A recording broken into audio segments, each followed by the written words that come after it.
Hello friends, by the end of this video, you will be knowing how to create React component. So I'll be creating a functional component, I'll be creating a stateful component, and what is the sequence of the constructor, component will mount, dead mount, and how this stateful component acts with the lifecycle methods. So basically we'll be covering these three lifecycle methods and how is it different from the functional component. So stay tuned.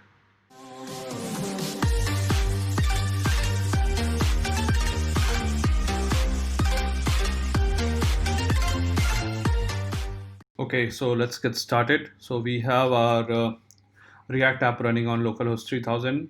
So probably if you go here, so we are using the same code base for this. So in this particular tutorial, we'll be dealing with how to create components in React. So basically, we can create the components in a couple of ways. So the first way will be a functional component. So functional component is nothing but a component which is in the form of function, a function that returns a core component. So if I go here, let's say if I, so probably I'll create a component folder and we will see how to create a functional component and how to create a, let's say functional component dot tsx. And here I have added a functional component. So this will be like a function, this, and this will return like a paragraph. Let's say I am a functional component. Okay. So this is basically a pure normal function, and if you want to export this, you can use export, and if there is only one export, you can probably add default. And to understand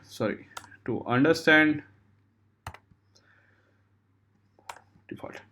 So this cannot return HTML until and unless you used React. So you have to import React.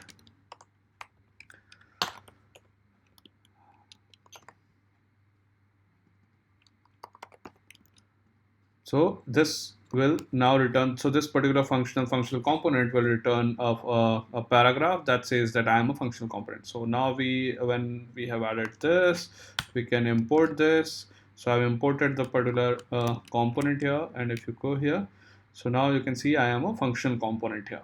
So this is the basic way how to create a functional component, and there is a different way you can create a stateful component. So in functional component, they don't have their own state. A new version of React, so they have added, but the lifecycle methods what React actually have, like component will mount, component dead mount, and other cycle methods are not available in this functional component. So probably I'll say stateful component, and I'll create same inside here, and this will be a class actually export. So probably I'll start with the same React,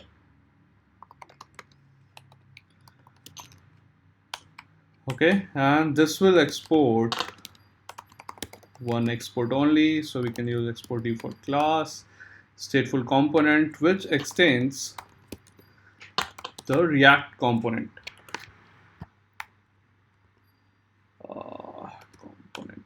Okay, and this will eventually, so React component should have a render function, and the render will return whatever you want. Let's say p I am a stateful component. Okay, so if you go here, it's saying, okay, so if that's not imported here, so I'll probably use this. So Visual Studio take care of importing and all those things. You can see this is imported. Now if you can see, I am a functional component and I am a stateful component. So the next thing would be so I've mentioned about the lifecycle method, where what a stateful component has. So probably how to know what kind of lifecycle method it has, and how these things work, how constructor calls, how component will mount call, how component did mount call. So I'll cover only these three parts in here so that you guys have a picture that yes, so if there is a functional component, it will only return a simple JavaScript return will be there. But if there is something else, you can add more logic into that. So let's say if you're using React component, so there should be a constructor which actually takes a props, sorry, and anything you declare here might need this uh, data type actually, super props. Now you can use, let's say if I want to use this dot state dot component name, and what if I use this dot state will be component name, and I'll add something. Yeah, but now you can see, so it's still giving an error. That's because we are using the TypeScript format. So as TypeScript usually takes the interface of state. So what we have to do is we have to initialize the interface as a string, and it takes two parameters. So one would be the props. We are not using props right now, but we are using state. So we have to pass the state in the second parameter. Okay, so what's the problem? Okay, so this name will be here. So if you go here, you can still see I am a stateful component. If you want to change this stateful component 1, you will see stateful component 1. So now we will see how the component will mount and component did mount work. So probably what I'll do is I'll write two functions, component did mount and component will mount. So basically, I'll tell you the sequence how this constructor, component will mount and component did mount actually works. So I'll wrap it inside a div so that I can show you the sequence. Div, and this will be, let's say, probably a p this dot state dot. Let's say I'll create a type where it is. Let's say type again a string. Sorry. So this is the type here. I'll add as constructor. And here, so I'll set the state as this dot set state. What I'll do is type. So let's say I'll append this. What I can do is this dot state dot type plus let's copy this, paste this. So you will know actually what's the actual way how the things call. So whether the component did mount call, how this component will mount will be called. So I'll use this, and the progression of how the lifecycle methods call in stateful component. So here you can see, so probably this will show you something. See, the very first thing is constructor, component will mount, and then component did mount is called. So in a stateful component, you can use the lifecycle methods, and in functional component, you are just returning a normal HTML file. Probably if I use this, let's see what it does. Probably I'll remove this, use this.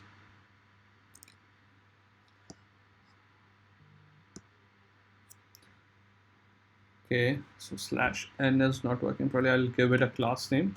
So you can import your, let's say, it's not required actually. For paragraph, I might give a class name that will say break at line, so whatever, break line, and use this. So I'll tell you how to create a like a stateful .css, something like this. And what I'll do is I'll use this, and I'll use really line break statement here. So this will something be like white space. Yeah, white space pre-line if you use the pre-line, or let's say if you want to change the color also, color tomato. Okay, so if you go here, so probably what we need to do is we need to import that CSS here. So import. So what was the name stateful.css. So you can go stateful.css. So now if you go here, you can see this. Probably we are still not able to make it in different line. What's happening? Oh, I think the pre-line should be something like this.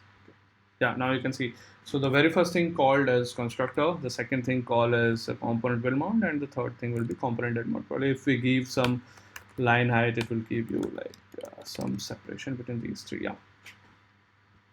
So basically how the things work. So what we did is, so we have created couple of components. One is the functional component, one is the stateful component. Inside the functional component, if you go here, so it's a simple normal function. It returns a HTML template. And if you go to a stateful component, it has their own state and it works accordingly. So whatever the state this component is, you can see that, and it actually follows the lifecycle methods of the React one. So this is pretty much for this, and probably in the next video we'll see how to pass props. Like if you want to render this functional component according to some property, like if you pass something from here, so that should be rendered, and same for the stateful component. So we'll be doing in the next video. Yeah, that's pretty much. Thank you.